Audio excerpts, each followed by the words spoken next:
중국의 명나라 때 왕양명이라는 사람이 있습니다. 우리가 잘 아는 대로 양명학을 세운 사람이죠. 양명학을 간단히 여러분들에게 소개한다고 한다면, 인간은 2~3살 때에도 이미 자기를 사랑하는 부모의 사랑을 그들의 심성 가운데 느낄 수 있다고 합니다. 사람에게 타고난 성품이 다른 사람을 소중하게 생각하며 사랑하는 이 마음, 이 심성으로 이 양명학에서는 인간의 기본 바탕으로 해서 그 심성을 그대로 유지한 채 양심에 따라서 살 것을 주장하는 그런 학문입니다. 또한 이 양명학을 창설한 이 양명학은 왕양명, 이 이음자가 3개가 붙어가지고 좀 발음하기 어렵습니다. 이 왕양명이라고 하는 사람은 인생을 살아가는데 인생이 견디기 어려운 4가지 고통에 대해서 말하고 있습니다. 첫 번째로 인생이 당하는 고통 속에서 가장 먼저 접하게 되는 것은 육체의 고통입니다. 그리고 두 번째 인생이 경험하게 되는 그 고통은 소외당함의 외로운 고통. 요즘 우리들이 많이 느끼고 있는 왕따 그런 거겠죠. 소외감. 그리고 세 번째 고통은 심리적으로 오는 불안감 속에서 겪는 심리적인 고통. 그리고 네 번째 고통은 제가 잘 이해할 수 없겠지만 아무튼 여러분 한가한 것이 인생이 경험하는 마지막 4번째 고통이라고 합니다. 인간이 한가할 때 왜 그것이 고통이 될 것입니다. 양왕명은 인간이 한가하게 된 그 시간들을 인간이 쓸모없는 시간들이다, 그렇게 생각하기 때문에 쓸모없는 시간 속에서 허송세월하고 있는 이 인간의 고통을 인간이 경험하는 고난 가운데서 가장 큰 고통이다, 그렇게 말하고 있습니다. 여러분 지금 분주하십니까? 한가하십니까? 우리가 만약에 지금 한가한 삶을, 여유를 누리고 있는 삶이라고 한다면 양명학에서는 결코 좋지 못한 삶입니다. 여러분, 바쁘게 살아가는 것이 하나님께서 내 인생에게 주신 축복이다 생각하시면서 몸이 움직일 수 있을 때 활발하게 활동하시는 여러분들이 되시기를 바랍니다. 한가한 삶이 우리에게 다가올 때요, 그 안에 여유를 누리는 것이 아니라 다시 일할 수 없는 기회를 놓친 것에 대한 안타까움으로 지내는 시간들이 우리 앞에 선다는 것입니다. 오늘 우리가 만나는 본문 속에서 욥의 모습도 인생이 당하는 고난 속에서 헤매고 있는 인생의 모습과 별반 다르지 않습니다. 성경은 욥을 가리켜서 동방의 의인이라고 말하고 있습니다. 모든 사람들에게 존경받는 존귀한 삶을 살았던 사람이었습니다. 그런 그가 하나님과 사탄과의 영적인 싸움에 끼어들어서 하루아침에 그가 누렸던 모든 부귀와 명예와 재산과 성들이째 빼앗기는 고통 속에서 살아가는 인생으로 전락해버리고 말았습니다. 그 욥이 오늘 본문의 말씀 속에서 그가 경험하고 있는 그 고통과 아픔을 이렇게 표현하고 있죠. 1절에서 2절의 말씀입니다. 세상에 있는 인생에게 전쟁이 있지 않냐, 그날이 품꾼의 날과 같지 않냐, 종은 저물기를 심히 기다리고 품꾼은 그 살을 바랍니다. 욥은 하루아침에 평생 쌓았던 모든 재산을 송두리째 잃어버렸습니다.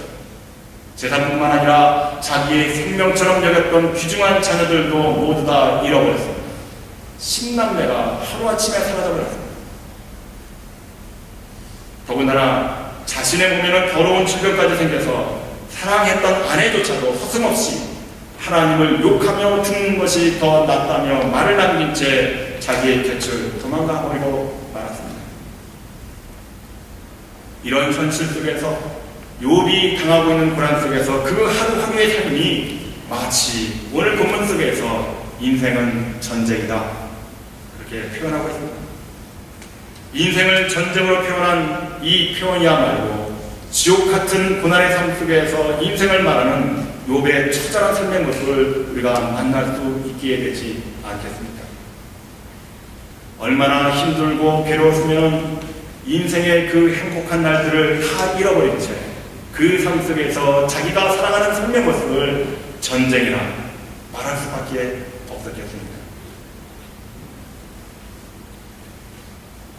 그 지옥 같은 고난의 삶 속에서 인생을 말하는 욥은 먼저 자신의 삶의 모습을 전쟁이라고 표현하면서 그 삶에 대해서 이 전쟁 같은 날들이 속히 끝나기를 간절히 바라고 있는 그 모습을 우리는 바라볼 수 있게 됩니다.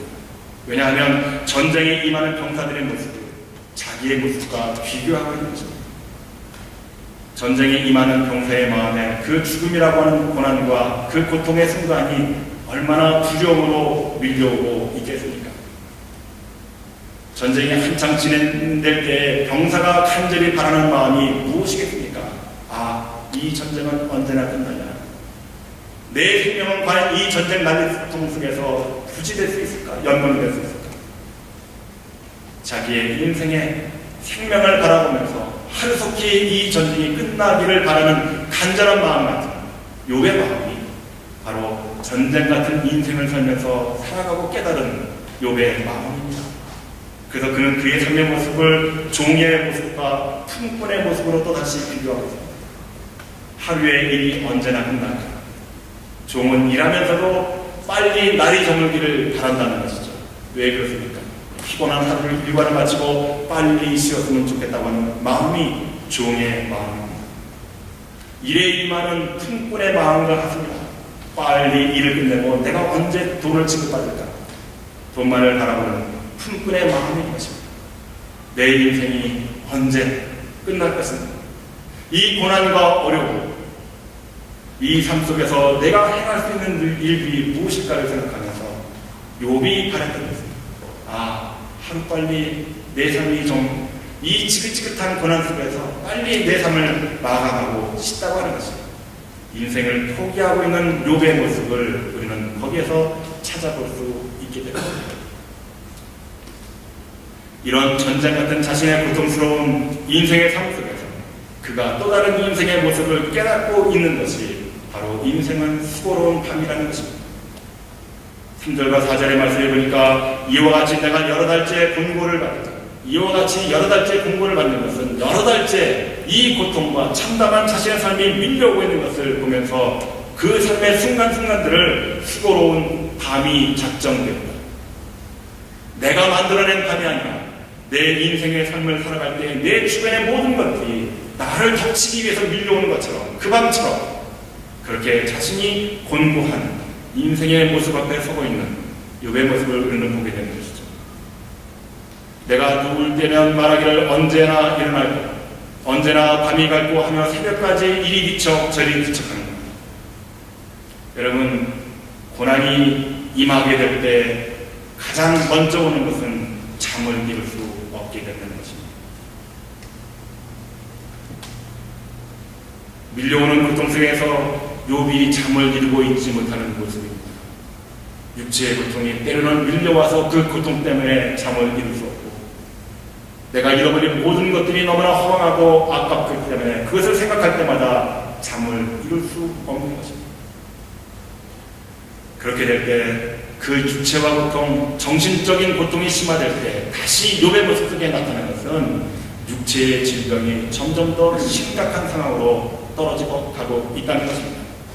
욥은 5절과 6절에서 자신이 당하고 있는 이 고난 속에서 잠 못 이루는 밤을 통해서 육체의 모습이 얼마나 쇠전해 가고 있는지에 대해서 5절과 6절에서 이렇게 표현하고 있습니다. 내 살에는 구더기와 흙 조각이 의복처럼 입혔고 내 가죽은 합창되었다가 터지는 것. 나의 날은 배틀의 빛보다 빠르니 소망 없이 보낸다. 모든 것을 잃었던 것도 힘들었을 텐데 설상가상으로 욥의 몸에 피병이 생겼습니다. 그 피부가 굶어서 터져나갈 때 그 안에 구더기들이 생겼습니다. 어떤 곳은 딱정이가 안고해서 마치 흙조각처럼 얹혀있다고 표현하고 있습니다. 때로는 그 딱정이가 떨어져 나가기도 합니다. 그래서 자신의 피부에 가죽이 터져나간다고 말하고 있는 것입니다. 욥의 질병이 상당히 위험한 지경에까지 이른 것을 우리는 보게 되는 것이죠. 이렇게 고통 속에서 덧없이 흘러가는 세월에 대해서 욥은 배틀의 빛과 같다고 말하고 있습니다. 천을 짜보신 경험이 있으십니까? 천을 짤 때에 실을 배틀에 겁니다. 그리고 그 배틀을 좌우로 빠르게 움직일 때마다 천이 만들어집니다. 그렇게 빠르게 움직이는 것을 욥이 경험하는 세월의 빠름에 비유하고 있는 것입니다. 4절 말씀에서는 하루하루가 지겨운 밤이 더디가는 것 때문에 느껴졌던 욥의 고난이 6절에서는 너무 빠르게 흐르는 세월을 말하고 있습니다. 고난 속에서 어떤 때는 하루의 날이 이 밤이 지새는 것이 너무나 되어져 가고 또 6절에서는 어느 때는 너무나 빠르게 흘러가는 세월을 느끼고 있는 욥의 모습을 우리가 보게 되는 것이죠. 이런 차이가 고난을 당하면서 어떤 때는 날이 더디고 어떤 때는 빨리 지나간다고 하는 욥이 경험하는 이 고난 속에서 그가 세월에 대한 그 차이를 느끼는 이유가 어디에 있습니까? 6절에서 그의 삶의 모습 속에서는 소망이 없음을 보여주고 있기 때문에 내가 사는 날이 빨리 지나갔으면 좋겠다. 이 세월 속에서 사는 것보다 내가 빨리 사라졌으면 좋겠다. 모든 자신의 삶을 포기하고 그렇게 흘러가는 물처럼 내 삶을 빨리 마감했으면 좋겠다는 욥의 간절한 마음 속에서 그의 바람이 세월이 배틀에 푹 갔다. 소망이 없구나. 그렇게 느껴가고 있는 것입니다. 7절과 8절의 말씀을 더 깊이 살펴보면 욥이 자신의 인생의 삶에 배틀에 걸어놓은 북과 같다고 말씀하고 있는 그 의미를 알게 됩니다. 먼저 7절의 말씀에 보니까 내 생명이 한 호흡 같음을 생각하옵소서 나의 눈이 다시 복된 것을 보지 못하리이다. 그렇게 말하고 있습니다. 욥의 자신의 인생의 삶의 길이를 한 호흡으로 표현하고 있습니다. 그 이유는 내 고통과 고난으로 인해서 내 인생은 이렇게 짧게 빨리 끝나고 마는 그런 생각의 절망 때문입니다. 그래서 나는 다시 복된 것을 보지 못하겠구나. 다시 일어설 소망이 없습니다. 내가 이제 다시 일어난들 과거의 그 복을 내가 누릴 수 있겠는가? 요원하기 때문에 욥은 그 예전의 모습을 바라보면서 지금 현실 속에서 미래가 없음을 깨닫고 자신의 신선을 한탄하고 있는 것을 우리가 보게 되는 것이죠. 그래서 그 절망과 인생의 끝자락에서 가장 비참한 자신의 인생의 삶의 모습에 대해서 8절에서 이렇게 표현합니다. 나를 본 자의 눈이 다시는 나를 보지 못할 것이고 주의 눈이 나를 향하실지라도 내가 잊지 아니하리라. 나는 하나님께로 버림받은 인생이라는 말이죠. 내 고난과 고통을 보니 하나님께서는 나를 버리셨구나. 내 곁에 있었던 나와 함께했던 모든 사람들이 다 내 곁을 떠났는데 그런 나를 하나님께서도 역시 나를 버리십니다. 그런 철저한 소외감 속에서 인생의 고통 속에서 괴로워하는 욥의 모습을 우리는 만날 수 있게 되는 것이죠. 그래서 욥이 내 인생이 이렇게 끝나는구나 그렇게 생각하면서 표현하고 있는 말씀이 9절과 10절의 말씀입니다. 구름이 사라져 구름같이 음부로 내려가는 자는 다시 올라오지 못할 것이고 그는 다시 자기 집으로 돌아가지 못하겠고 자기 처소도 다시 그를 알지 못하리이다. 모든 것으로부터 소외당한 욥의 심정입니다. 모든 것을 잃었습니다. 재산도 자녀도 아내도 그를 떠나갔습니다. 동방의 의인으로 불렸던 욥이 당하는 고통을 보면서 주변 사람들조차도 심지어는 자기 친분이 있었던 친구들조차도 욥이 하나님께 지은 죄를 생각하라고 그래서 내가 지금 벌을 받고 있다고 그렇게 믿고 있었습니다. 그러므로 욥은 자신이 그렇게 하나님께서 내리시는 징계로 말미암아 죄인들이 죽어서 내려가는 음부로 내려가는 자신의 모습을 생각했습니다. 그 음부로 내려갈 때 다시는 이 땅으로 돌아올 일이 없겠지. 내 인생 여기서 끝나는 거죠. 욥기의 말씀 가운데에서 욥이 가장 극심한 자신의 삶의 모습, 그 인생을 말합니다. 욥은 자신의 고난에 대해서 인생은 전쟁입니다. 인생은 너무나 빨리 지나가 버리고 마는 한 호흡입니다. 인생이 당하는 고난은 수고로운 밤입니다. 언제 끝날지. 하나님께 버림받은 인생은 음부로 내려가 영원히 돌아올 수 없습니다. 욥이 깨달았던 인생의 모습입니다. 지금부터 2000년 전에도 이와 같은 욥과 같은 인생을 살았던 사람들도 있었습니다. 지금부터 2000년 전에 이 땅에 한 의로운 인생이 탄생합니다. 그는 하나님의 뜻을 갖고 이 땅에 오셨습니다. 그분은 오직 하나님의 말씀에 순종하는 삶을 최우선적으로 살았습니다. 바로 그분이 예수 그리스도이십니다. 그의 주변에는 수많은 사람들이 따랐습니다. 그 중에는 예수님처럼 자신의 모든 삶을 하나님께 드리며 예수님만을 따르겠노라고 굳게 다짐했던 12명의 제자들까지도 생겼습니다. 그런데 어느 날 갑자기 그분은 12제자들뿐만 아니라 자신을 따랐던 모든 사람들을 남겨둔 채 그렇게 호련히 하나님의 뜻대로 다시 하나님의 나라로 돌아가 버리고 말았습니다. 그 이후에 예수님께서 떠나가셨던 그 자리에 섰던 12제자의 삶의 모습을 상상해 보십시오. 그들이 예수님을 만나기 전에는 인생이 무엇인지를 깨닫지 못한 채 그저 다른 인생들처럼 하루하루 생계를 이어가는 것을 인생의 목표로 살았던 사람들이었습니다. 그런데 예수님 때문에 그런 인생의 목표가 하루아침에 바뀌었죠. 그리고 그들에게는 조금만 더 자신의 삶을 바라잡아주실 그 예수님께서 우리와 함께 더 있어주기를 간절히 바랬습니다. 그러나 예수님께서는 여기까지다. 이제는 너희 스스로 알아서 살아라. 그렇게 말씀하시면서 그렇게 훌쩍 떠나버리셨던 것입니다. 그때의 제자들의 심정이 어땠을까요? 제자들뿐만 아니라 주님을 찾았던 사람들의 대부분은 인생의 실패자들이었습니다. 각양 병색이 있던 자들, 창녀들, 세리, 로마의 군인들, 종교의 지도자들, 이 모든 사람들이 예수를 만나고 그의 말씀을 듣는 것으로도 그들의 삶 속에서 새로운 용기와 희망을 찾게 되었던 것입니다. 그런데 그 예수님께서 어처구니 없게도 십자가 위에서 맥없이 그렇게 처참하게 사라지셨습니다. 주님께서 사라져버리신 12제자들의 삶의 모습, 그리고 그 공동체의 자리에 황량하고 절망과 죽음 같은 자리였을 것입니다. 아무런 소망도 찾지 못한 채 말입니다.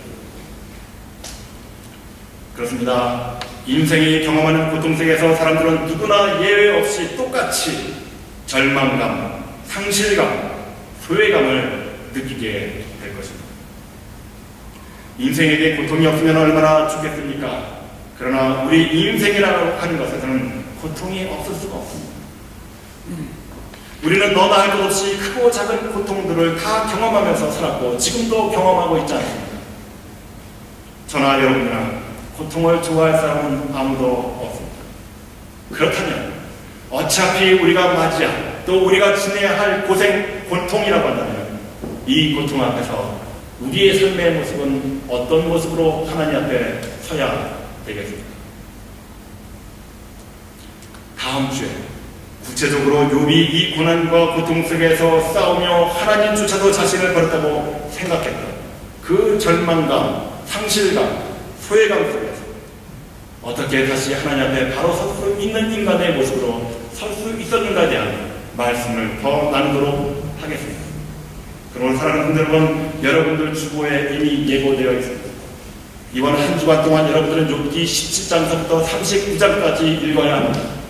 그 안에 욥이 당하는 고난을 어떻게 극복해 나가는지 자세하게 설명되어 있습니다. 여러분, 만약에 여러분의 인생의 삶이 지금 고난과 고통 속에서 신음하고 계시다고 한다면 이 말씀을 꼭 묵상하시고 다음 주 예배에 참여하시는 여러분들이 되시기를 바랍니다. 왕양면처럼 인생이 태어날 때부터 갖고 있었던 양심과 신성으로 살아간다면 인간은 4가지 고통 속에서 헤어날 길이 없습니다. 즉 육체의 고통, 소외당함의 고통, 정신적인 고통, 한가함의 고통. 이 고통 속에서 인생은 저주 속에서 살아갈 수밖에 없겠죠. 그러나 그 고통을 극복할 수 있는 길이 바로 욥기서 17장에서부터 39장 안에 고스란히 담겨져 있습니다. 이 보화를 캐내기를 원하신다고 하면 여러분 정신을 바짝 차리시고 욥기를 읽는 것에 집중하시는 여러분들이 되시기를 바랍니다. 초대교회 안에서 예수님께서 그렇게 허망하게 하늘나라로 돌아가셨을 때 그 절망감, 상실감, 그리고 모든 소망이 송두리째 날아갔다고 생각했던 그 그 아래서 살았던 사람들에게 하나님께서는 예수 그리스도 대신에 그들과 영원히 함께 하실 성령님을 그 땅에 보내주셨습니다.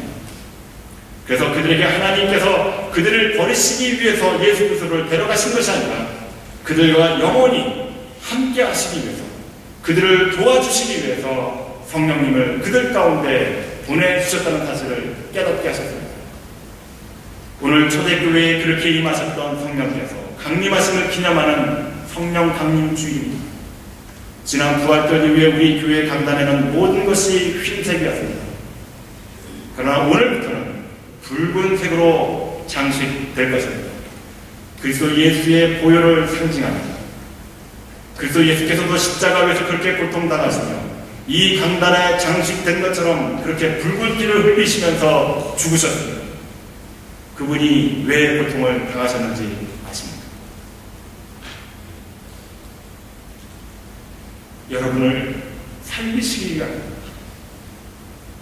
여러분이 더 이상 이 고통과 인생이 다 경험하는 어려움을 경험케 하시지 않게 하시기 위해서 예수 그리스도 자신이 그 십자가 위에서 몸소 고통을 당하심으로 인해서 그 십자가를 지심으로 인해서 우리 인생들에게는 다시는 이와 같은 고난을 허락하시지 않기 위해서 그 고통을 달게 경험하셨던 것을 믿으시는 여러분들이 되시기를 바랍니다.